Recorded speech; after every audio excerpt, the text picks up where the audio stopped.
initially, I was not even going to cover this Shedeur Sanders situation, but after seeing this very distasteful post from TMZ talking about Shedeur Sanders is attempting to wrap his pain away, as if this young man can't still be excited that he was accepted or drafted into the NFL, as if this young man has to be somewhere in the corner second guessing himself. And at this point, it's just like, if y'all are intimidated by black men or black women in general who know self-worth, who has self-value, and do not need the media or any of these other entities to validate their talent, then just say that, because that's essentially what it is. We're so accustomed to the story, the stereotypical story of, oh, single mama had to work 5 jobs just to make sure my uniform was clean and my daddy wasn't in the picture. These are the type of stories that they love to push on our people and make it seem like, oh, the NFL is drafting this person who just really was, at the bottom of the barrel. And I'm not knocking anyone's story, because there's beauty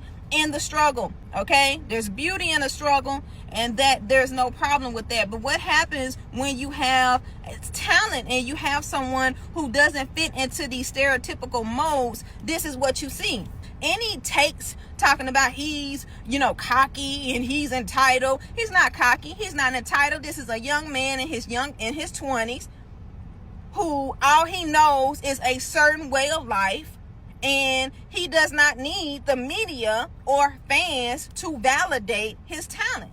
And that makes people feel uncomfortable.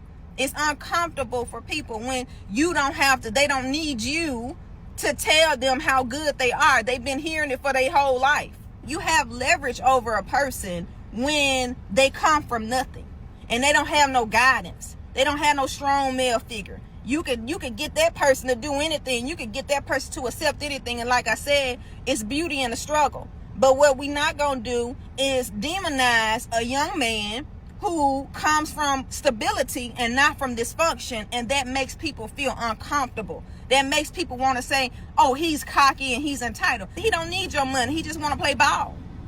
And that makes you uncomfortable.